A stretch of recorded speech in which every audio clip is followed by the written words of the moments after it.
E aí, pessoal, vim comentar as leituras de agosto de 2023. E aí, eu não sei o que rolou esse mês, mas eu li isso tudo. E assim, lógico, esses dois grandões, do Vinícius e do Nelson Rodrigues, eu não li todo. Eu li uma peça e um livro de poesia no outro. Mas, bom, eu li essa ruma de livro. Não sei como, parece que agosto, assim, não tinha fim. E tinha 3 meses em um mês, e eu fui lendo, lendo, lendo. Quando eu vi, eu tinha acabado de ler esses livros todos. Alguns, claro, eu já vinha lendo, outros eu comecei a ler em agosto mesmo e finalizei. Bom, vou começar, senão não vai ter fim. Freud, eu li esse livro do Richard Webster, e assim, odiei. Eu comecei super gostando, estava achando bem interessante a forma como ele apresentava os casos, até que ele mostra pra gente, assim, ele começa exaltando Freud, mostrando a relevância do Freud para o século XX, né? Século XIX e século XX, e repercussão para o século XXI. Até que ele começa a pegar um caminho que, na verdade, fica claro que ele estava tentando dizer assim, olha, não sei por que dão tanta importância para o Freud, se na verdade, aí ele começa a meter o pau e a tentar fazer aquela discussão sobre não ser ciência, sobre ser charlatanismo, ele puxa para isso, assim.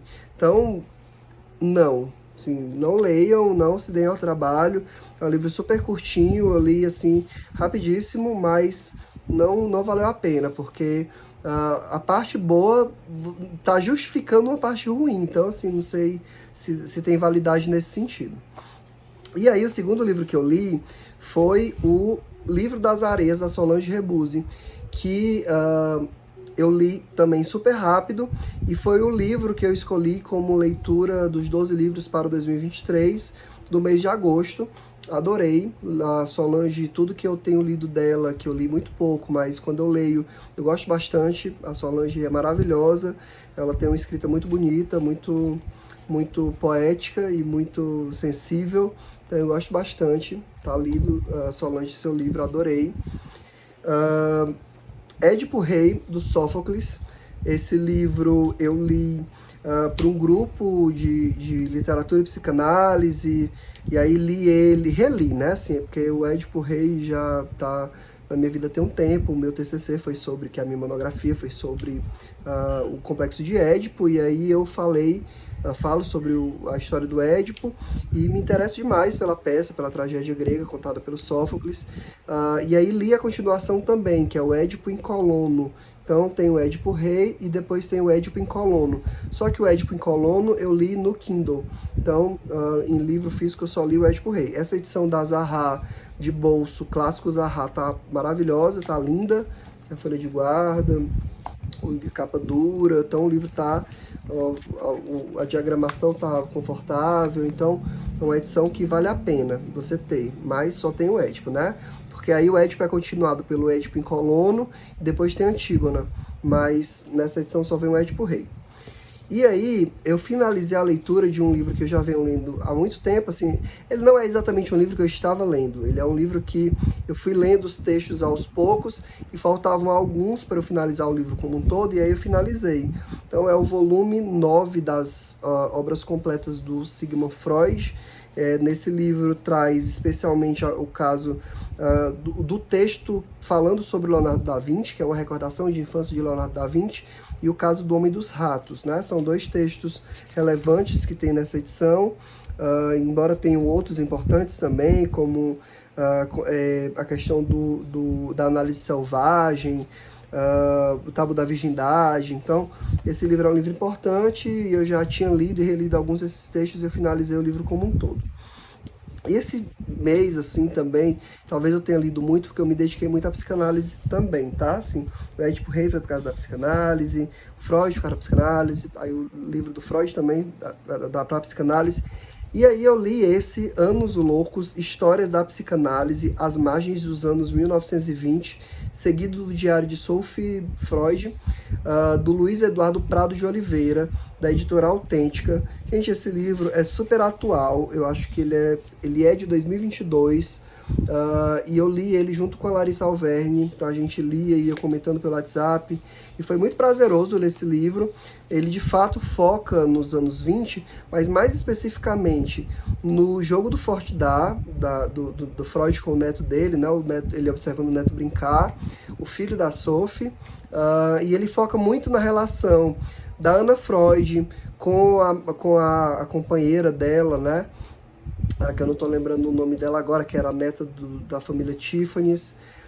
E aí o próprio neto do Freud, que depois que perde a mãe, meio que vai ser adotado pela Anna Freud. Então essas questões familiares aí que envolvem a família Freud é a temática desse livro, que é escrito de uma forma mais livre, de uma forma meio que quase em associação livre. Assim, ele pega um tema e vai falando livremente assim, sobre esse tema. E aí, nesse sentido, é bem interessante, mas é um pouco repetitivo também, porque fica muito em torno desse mesmo tema. Mas uma leitura que vale muito a pena, vale a pena demais, Anos Loucos, do Luiz Eduardo Prado de Oliveira.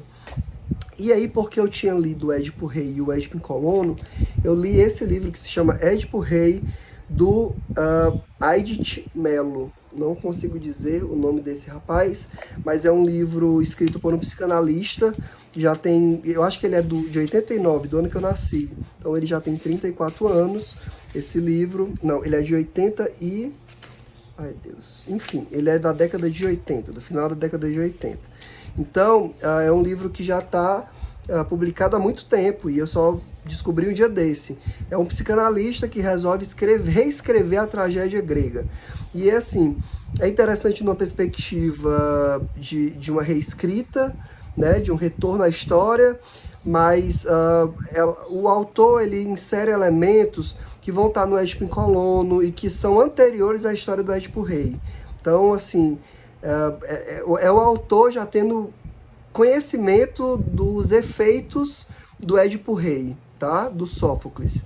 Então, bom, confesso que não amei mais do que tudo, mas é interessante nessa perspectiva que eu tô falando, mas a leitura em si, ela não é essas coisas todas não, tá? Assim, eu fico com o Sófocles mesmo. E aí depois eu li Prosa Dispersa, que é uma coletânea de textos em crônicas do Vinícius de Moraes, desse box, né, da obra completa do Vinícius. E aí eu finalizei a parte de crônicas. Eu já tinha lido o primeiro livro, são 2 livros de crônica, e o primeiro é Para uma Menina com uma Flor, e o segundo é Prosa Dispersa. E aí abarca ali um período de anos de escrita de crônicas, especialmente para alguns periódicos. Finalizei a leitura das crônicas completas e agora eu vou focar na poesia, tá? Do Vinícius, e aí tudo isso aos poucos, um livro por mês, talvez, alguma coisa assim. Aí depois vou pro teatro, e aí depois vou para as letras das músicas, que eu já li completo, ouvindo cada música numa edição anterior da Companhia das Letras, mas essa é da Nova Fronteira. E aí, quando eu terminar toda a parte literária, eu vou para as músicas, ouvir tudo de novo. E aí depois eu li Page Boy, Memórias, que é esse livro de memórias do Elliot Page, que vai falar pra gente um pouco das suas vivências em relação à sua sexualidade, em relação à sua transexualidade, sobre as questões do cinema, da vida como ator, da complexidade da relação com o pai, com a mãe, com a família de forma geral, com a madrasta. Então a gente fez uma live, eu, Vitor Ramalho e a Raquel Ribeiro, só sobre esse livro, tá lá no Instagram da Raquel. Então, vale a pena dar uma conferida nessa discussão que a gente empreendeu lá. E aí, esse foi o livro que a gente escolheu para as lives que a gente tenta fazer. Antes era mensalmente, agora não é mais mensalmente, mas pelo menos aí a cada 2 meses a gente tem tentado se encontrar. Depois eu li Lacan, ainda, Testemunho de uma Análise, da Beth Milan. Gente, esse livro é maravilhoso, assim, é o relato da Beth Milan quando fez análise com Lacan na década de 70, ela foi para a França só para se analisar com Lacan, e ela relata para a gente sobre o processo de análise, e a gente fica sabendo mais intimamente como é que era a técnica do Lacan, dos cortes, da questão do tempo cronológico, do tempo lógico. Então ela problematiza tudo isso, E por ela também ser psicanalista, ela conceitualiza isso e ilustra isso de uma forma muito brilhante, assim. E aí, claro, com o distanciamento do tempo do atendimento, né, que ela fez na década de 70 e ela vem escrever esse livro bem depois, tem também um retorno a essas memórias, a essas lembranças, e já uma certa interpretação disso tudo. Depois de já ter passado pelo processo, né? E depois de entender a relevância do Lacan e de captar os efeitos, né, da transmissão dos seminários. Ela, inclusive, traduz o primeiro seminário do Lacan aqui para o Brasil e ela faz isso enquanto está em análise com ele. Então, isso também faz parte da travessia dela, né? De fazer uma análise numa língua que não é a dela, que é o francês, já que ela é brasileira, né, filha de libaneses. Então, toda essa questão da xenofobia atravessa também as vivências dela, mas de traduzir essa língua para o português, o que leva ela a reaprender a própria língua, né, o próprio português a partir da vivência da língua francesa. E, por fim, eu li uma peça do Nelson Rodrigues que se chama Valsa número 6, que está aqui nesse livro que compõe o box de teatro completo, né, as peças do Nelson Rodrigues, o teatro completo, que é também da Nova Fronteira e que eu também estou lendo aos poucos, tento ler uma peça por mês, já li umas 7 ou 8, e dessa vez eu li a Valsa número 6, que é o primeiro monólogo que ele escreve para a irmã dele atuar, a Dulcinha. Então é super curto, você lê em meia hora, você senta em meia hora, você já terminou de ler, mas é um texto interessante também, embora não seja o melhor texto ou a melhor peça do Nelson Rodrigues, pelo menos na minha concepção, não é a melhor, mas não deixa de ser boa também, tá? É contada pela personagem que já morreu, e aí ela tá contando sobre lembranças que ela tá tendo, fatos que aparecem e ela não sabe de onde vem, até a gente entender que, na verdade, são memórias dela, de vivências dela, que morreu assassinada pelo próprio amante, né? Ela era amante de um cara casado e ela tinha 15 anos. Então, ele mata ela, né? Tipo, passionalmente, enquanto ela toca no piano a valsa número 6 do Chopin. Então, é interessante também. E aí, essas foram as leituras que eu fiz no mês de agosto. Não vou nem comentar os livros que eu tô lendo para o vídeo não ficar muito mais extenso do que ele já tá.